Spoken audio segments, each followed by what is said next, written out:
After 10 years, it's over.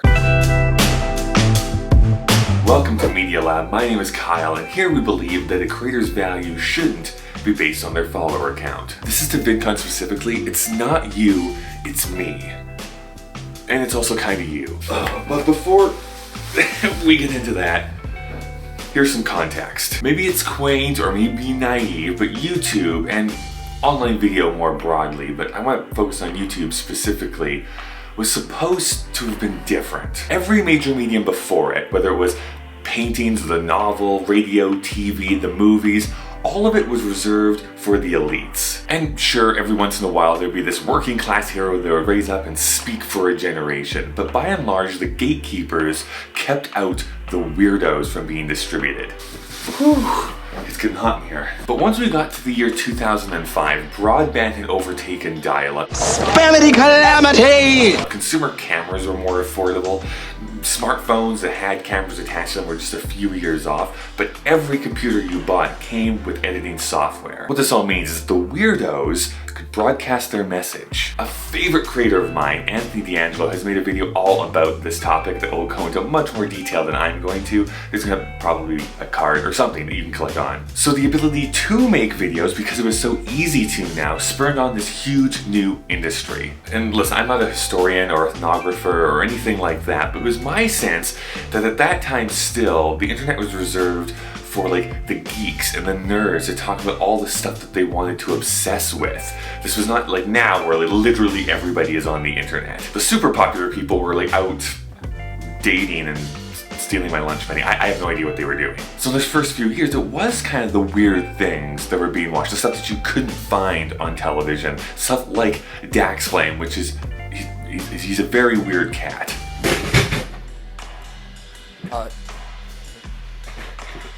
I mean, not as weird as this cat, but pretty close. Bo Burnham is now best known to direct really great films like 8th Grade, but back then he was just this weird, awkward, skinny white kid who made funny videos on the internet. Which is why he was invited to perform on the very first, and I'm pretty sure last, YouTube Live, where he sang, "Most of the best YouTubers are either Asian or they're gay." Which was basically true back then. This was my first real introduction to gay culture. And as a bisexual man, I felt very gratified to see people like Michael Buckley and William Sled, because I was still closeted, and seeing representation of gay people that were not dying tragically from AIDS was like radical. And of course with people like Kev Jumba, Ryan Higa, Michelle Phan, Freddie Wong, these were the first Asian people I had ever seen. That's a joke, or is it? So this is just a long-winded way of saying that VidCon was this bubbling up of all these things I was obsessed with. It truly started on a whim. I saw Hank Green talk about it, I bought a ticket, I flew to LA just by myself.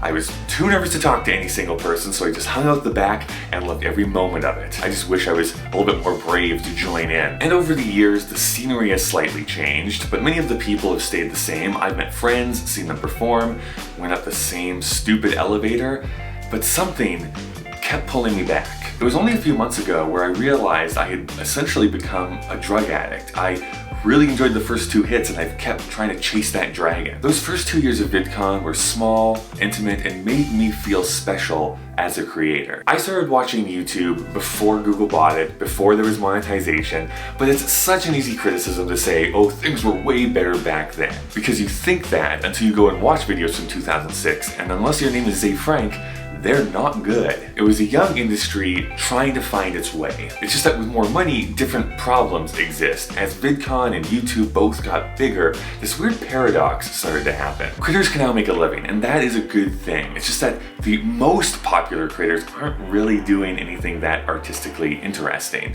My opinion, of course. $1 million, possibly billion-dollar industry cannot be made around weirdos like I thought it could be. Dax Flame was never going to be broadly popular. He was going to fit into a very specific niche. And when you look at the top 10 most subscribed to YouTube channels right now, only one, and I realize this is completely reductive, but only one is a true YouTuber. Now people just try to game the system, get rich, get super famous, and that's just an entirely different reason to make videos than it was in 2005, and really, even in 2010. But back in those halcyon days of the first 2 VidCons, I got to see Molly Lewis live, and I was in heaven. But maybe I'm being too harsh. So, I asked some of the attendees this year what they thought. What's the biggest change that you've seen over the years? Oh, that's a good question. I've been to 3 VidCons, and I think the biggest change is just like how much more corporate it's become. Used to be more about like community and finding new friends and things like that, and it's definitely more about like how can we make money now. But it's still fun, and I've made some awesome friends today. So a lot of trying to figure out what the different tiers are for, what those targeted audiences are. I do a lot of social media consulting outside of this space also, so I'm seeing a lot of those kind of distinctions trying to be figured out, yet having to fight the reality that it's all kind of cost-based. So if you can afford to be at a level, that level's where you are, even if the content's not necessarily a great fit. Like you, who's been to many VidCons, every U.S. one, is that right? So I haven't been to every single one in the U.S. I've been to 6 here and 2 overseas, Amsterdam and London. But it's involved a great deal here from a very small, my first one was, I would guess, around 15 to 20,000 participants. I'm guessing to now around 30 to 40,000. I don't know, but it's really evolved. It's gotten big. The only problem with that is sometimes there's multiple panels that you want to go to at the same time, and you can't be in 2 places at once. In Europe, there was only people from Europe there, and here there's like not many people from Europe. So that's been interesting to compare. And also, even the industry is a bit different here.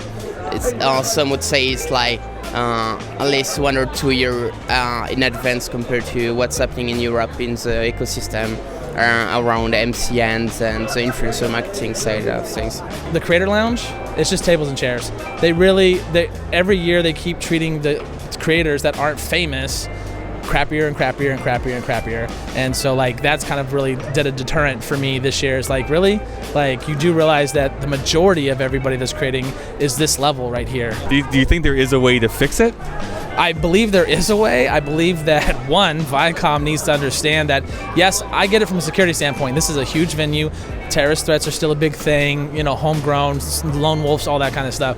But they need to understand the type of convention that they're in charge of now and make areas like the Creator Lounge or like these rooms that aren't being used. They should make those things like you can sign up. You want to do something with your friends? Sign up. We'll put it in a room. Hey, by the way, they should have people out here wanting to get people hyped up. Like, the security people need to know, one, what the rules are, because nobody communicates. You go on one gate, you're not allowed to have a backpack. You go on the other gate, you're allowed to have a backpack. So that screws everybody up because everybody's carrying camera bags. So they're limiting creators on when they enter to create. Been really interesting. I feel like it's a sensory overload.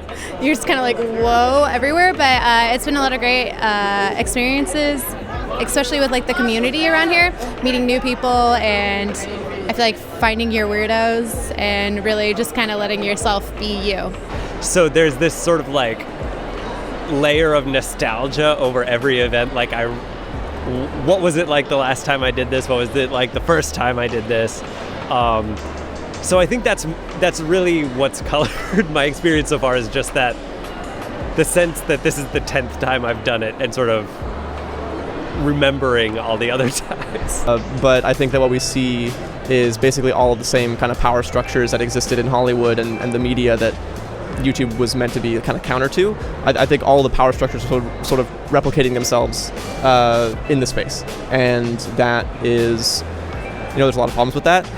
It provides a lot of opportunity for some people and, diminishes it for others. And we just sort of have to, like, as always with media, be careful to think about, like, who wins and who loses. But yeah, I mean, like, there's never been a moment in history when, like, art and commerce have not been inextricably linked. Like, back to, like, patronage, in, like, Greek and Roman, sculpture days. Like, and now we have Patreon, right? It's the same thing. It's everything old is new again, I'm hoping for a bronze statue of myself at some point, but we'll... So by and large, people were feeling what I was feeling. Ooh, you saw some midriff. There were some moments of fun that were sprinkled out throughout the conference, but overall, the corporatedness, that's not a word, but let's keep moving on. The corporatedness of the event was very apparent. However, I was struck with what Steve said about being creative. What makes you still want to create things for the internet? I just personally have to create. That's really what has always driven me. Even before YouTube, in middle school, I was like making little stop motion animations with my toys, just for my own entertainment. And so it's just like, that's just the kind of person that I am. So yeah, I just have to. There's no other choice. There is still that need to create for me, and call it naivety, I guess, if you want to, but I still say that YouTube is the best place for video creators currently. It's a free platform, it's a large audience that you have on there, you can grow an audience, and they give you a bunch of different tools to help you do that. Yes, there's all the negatives too. But I realized that I don't need to travel to Anaheim every year to feel that sense of community. This year there was an entire panel celebrating the first 2 years of VidCon, because it's the 10th anniversary this year, and it felt great just being surrounded by people who remembered what it was like. It was cathartic for me, and I had to leave like really quickly afterwards because I could feel myself tearing up, but I didn't want to leak any of my face juice on anyone. So I'm gonna leave it like that. I want to remember the wholesomeness of it, the community of it. It's not that it's gone, it's just that you have to search for it, and I think I was coming to VidCon just expecting it to give it to me without me having to do any work my own. Go to VidCon if you want. I think if you are willing to go out of your comfort zone and make friends, you could have a really rad time, said the old man trying to sound hip. The weirdos are still there. It's just that very often, they won't be up on the stage. And to be honest, I think I want to start to build up the creator community a lot more here in Calgary. There's certainly enough talent here for it. Here's to the weirdos. Keep making weird stuff. Oof. And until next time, thanks for dropping by the lab.